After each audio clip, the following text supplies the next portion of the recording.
got a D-Stacks beat? Yeah, I got a D-Stacks beat. Listen to the beat, y'all. Come on, D-Stacks, bring it in. Hey, hey, hey, hey. Woo! Queens on the roll. Ooh, queens on the roll. Powerful queens on the roll. Beautiful queens, queens, queens on the roll. We're moving, we're grooving, we're jamming, we're slamming. Queens on the roll. We're moving, we're grooving, we're jamming, we're slamming. Queens, queens, queens on the roll. She's educated and inspiring everyone that has challenges. Queens, queens, queens on the roll. She's educated and inspiring everyone and having fun. She's queens on a roll. Woo, queens on a roll. Ooh, queen on a roll. Powerful queens on a roll. Beautiful queens on a roll. Come roll with us. Ooh, come roll with us. Come roll with us. Ooh, come roll with us. Ooh, queen on a roll. Ooh, queen on a roll. Ooh, queen.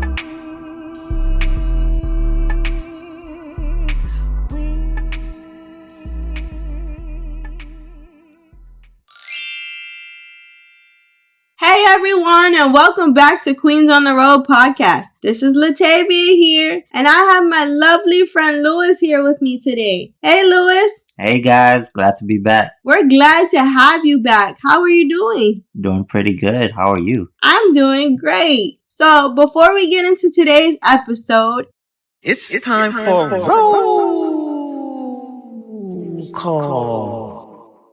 I would like to thank Shantae Usman for her donation to Queens on the Road podcast. Thank you so much for supporting me. I know I have been on a long hiatus and you still have continued to support me. So I just want to say thank you so very much. You are awesome.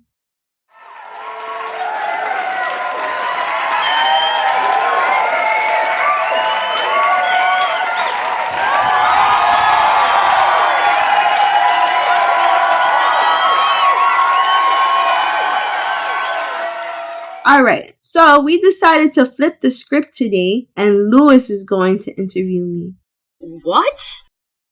Yes, that's right. You heard me right. Lewis will be interviewing me for today's episode. This should be very interesting. I can't wait. Let's see. Alright, Lewis, you ready to roll? I'm ready. Alright, let's roll. You got a D-Stacks beat?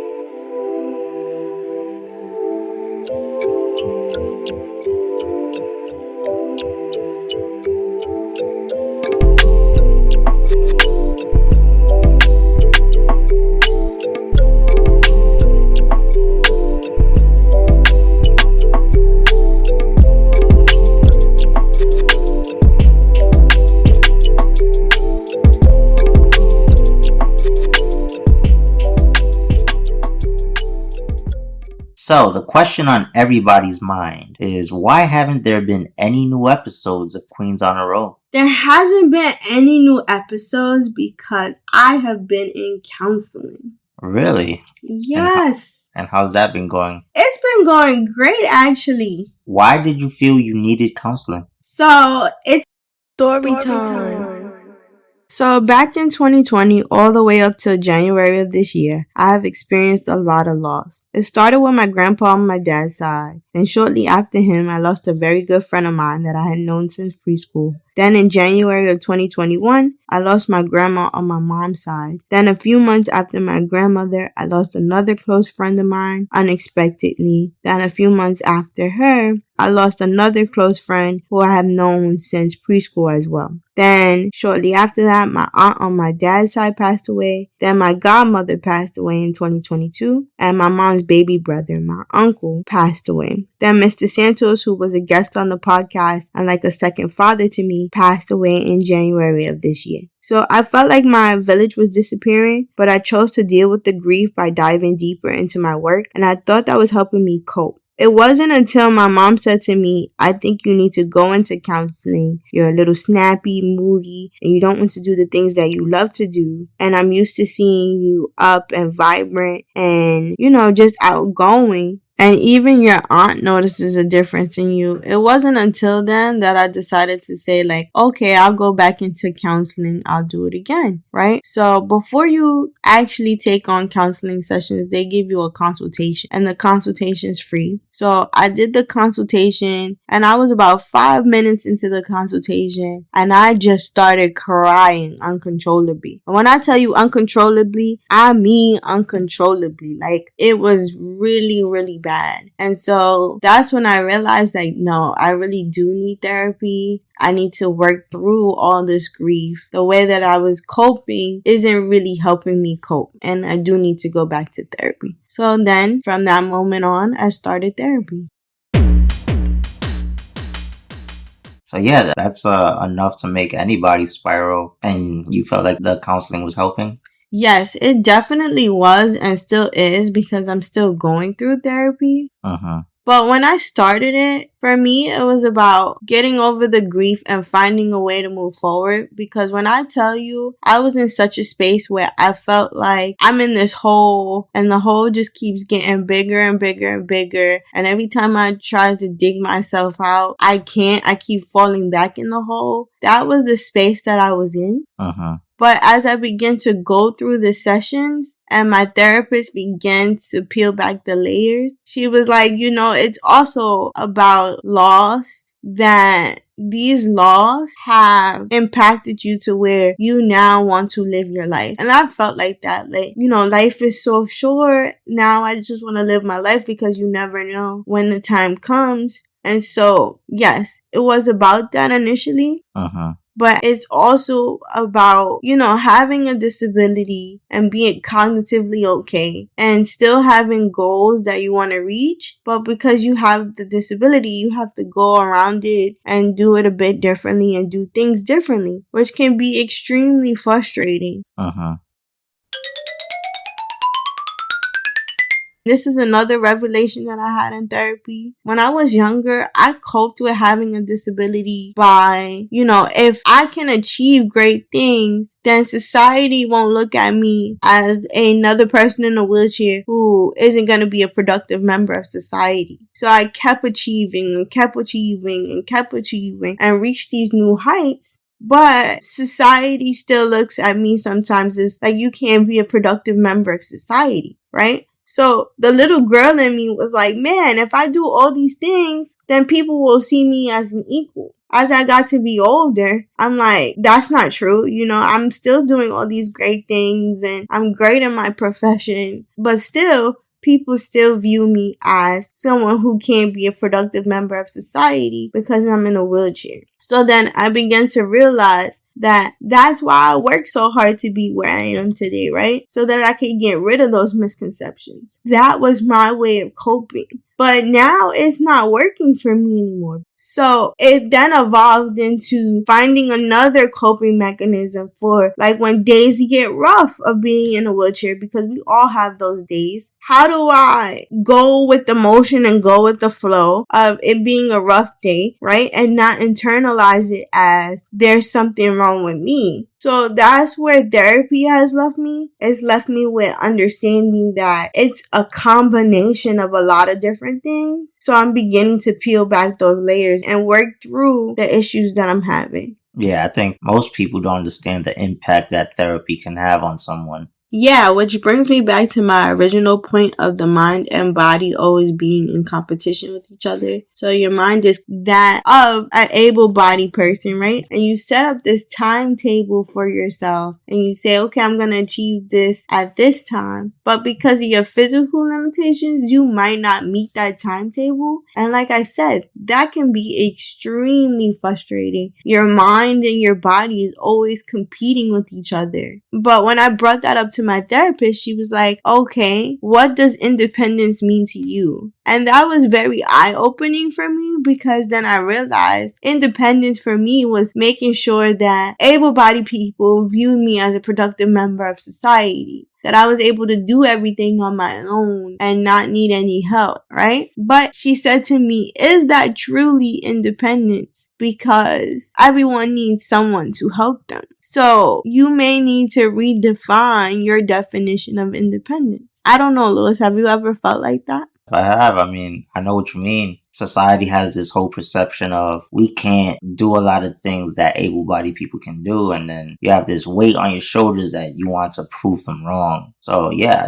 I know exactly what you mean. Yeah, it is a huge weight. Mm-hmm. Not to mention, I'm African American, I'm female, and I'm disabled. So for me, there's always been this amount of pressure to be the best that you can be, because if you don't show your best and you fail and you trip up, people are always going to think, oh, you couldn't be a productive member of society. So it's a huge, huge weight that I carried around, and I didn't even know I was carrying it around until I started therapy. And, just being in therapy, it's opening my eyes up to a lot. And I also think it also has to do with just turning 30. I mean, you begin to look at life differently. Yeah, you plan to have your life all in order by the time you're 30, and then you want to have time to go on vacation and sightsee different countries and everything. But in reality, you feel like you haven't gotten to where you think you should have been. And when I see my able-bodied peers and they're reaching their goals, it gets frustrating. It's like, yeah, I want to do that. Makes sense. And I never think our able-bodied peers will understand that aspect of our lives. No, and then when people say you've overcome, there's still obstacles that I go through on a daily. It is my life. It's like I've overcome that hurdle, but there's more hurdles to go. Oh yeah. When it comes to us, there'll always be steps that we want to take, but we have to get there in different ways that most people have gotten there. Yeah. That's how it is for me in the female perspective, but how is it for you in the male perspective? Technically, I don't think it really has to do with genders. We're both pretty much in the same boat. We have a lot of peers that are able-bodied. We see them moving up in life and doing things that by now we thought we would be doing, but it's taking us a lot longer to get to that destination. So we just need to keep fighting and fighting. Yeah, that's true. Even though it's not a gender thing, but I've always wondered, if it is tougher for men, because that whole societal men are the providers of the house and the protectors. So, how do you feel about it? Yeah. From that perspective, it could definitely be tough, but you have to find ways to get around that mindset. Yeah, does it ever get exhausting for you? Oh, yeah. Like you said, it's a big weight on our shoulders, but can't give up. That's pretty much how I think of it. And that's how I've thought about it, right? Just keep pushing. But I think I was at a point of exhaustion. And so counseling was really, really good for me. I think the one thing that I've learned is my therapist always says, you're going to face adversity, right? In the meantime of you facing adversity, you have to feed your soul. Uh-huh. So in the sense of you still have to do things that are going to make you happy. You have to go out and enjoy yourself. Uh-huh. So that's why I took a bit of a break from the podcast, because I was just trying to get back to me and find that joy again, which I now have found the joy. I'm still doing therapy. It's an ongoing process for me, but I'm now getting back to that joyful space. Yeah, I commend you for still going to therapy. I think most people should go to therapy because they can let out their, frustrations and see where that's coming from. But yeah, you definitely deserve all the joy in your life. Thank you so much, Louis. I really appreciate that.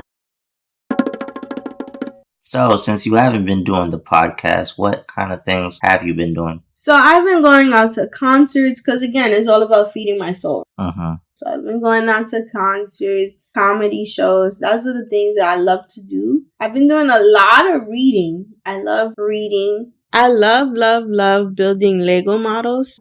But so even though I haven't been doing episodes, right, I've also been doing a little bit of advocacy on the side. So presentations for people about living as a person with a disability or stigmas that may be attached to it. And I've also created a video, I want to say about 2 weeks ago, to fight for the braces and orthotics industry, because where I go to get my braces done, my leg braces, JK Prosthetics and Orthotics, so they have closed their doors, and now it's leaving me wondering where I'm going to get my braces done, because I've been going there for 30 years to get braces. And without these braces, it's hard for me to stand and walk. And the only reason why they're not open is because the Medicaid HMOs are paying them $19.85 rates for braces. So that doesn't even cover like the full cost of braces. So that's why they're struggling. The industry as a whole is struggling. What do you mean, like 1985 rates, like $19.85?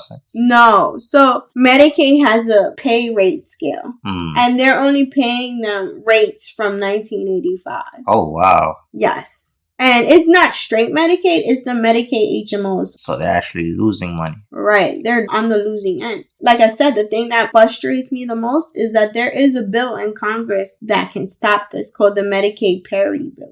So to see a place that I've known for years close their doors when there's something that can be done, it just hurts me to my heart. And I made a video imploring people to call their congressmen and women and tell them to pass the Medicaid parity bill, because that's what will keep the doors open. That's what will keep this service alive. There's no reason why we should always be put on the back burner. So this bill, what would exactly do if they do pass it? So if they pass the Medicaid parity bill, they'll get fully reimbursed for braces and orthotics from the Medicaid agency. So no more 1985 rates. No more. So it seems like a no-brainer that this bill should be passed. Yeah, it does. But once again, it always feels like we're forgotten. Yeah. So that's what I've been doing in my spare time. But I did miss you guys. So I am back. I'm in a good space to record, so episodes will be coming out. I decided that this was an episode that I wanted to do because I also kind of wanted to raise awareness and get rid of the stigma of seeking counseling, right? Everybody always says like, oh, if you're going to counseling, you're crazy. No, it helps tremendously. It definitely does. I could see how it's helped you. Yeah, counseling is good. And one thing I would say is check on your friends. You got a D-Stacks beat?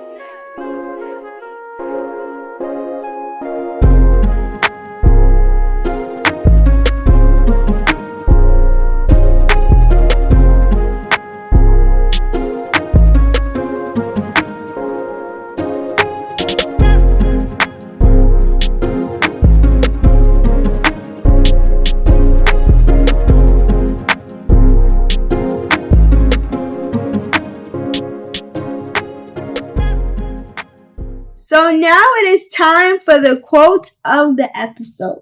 Louis, you want to take it away? Sure. So a quote I found which really resonates with this episode is, those seeking therapy are not weak. It takes emotional strength to open up about your struggles. Yeah, that definitely goes back to what I was saying. Just because you decided to go to counseling doesn't make you a weak person. It actually makes you stronger because you recognize that you have a problem and you're trying to fix it. Yeah, it's definitely a strength if you're able to, open up about your struggles and not bottle them up and let them torment your life. Yeah, definitely. So I encourage everyone, please do not be afraid to seek help. On that note, guys, this is the end of the episode. Thank you so much for listening. I appreciate you all. If you would like to donate to Queens on the Road podcast, I have a Patreon account. There's 4 tiers up there for you to choose from. You can follow me on YouTube, Instagram, Facebook, and all the streaming platforms where you can get podcasts. Again, thank you so much for listening. I greatly appreciate it. Again, Lewis, thank you so much. Of course, it's been a pleasure being here. I appreciate you always. And we are rolling out. Subscribe, like, and share. Smash that like button.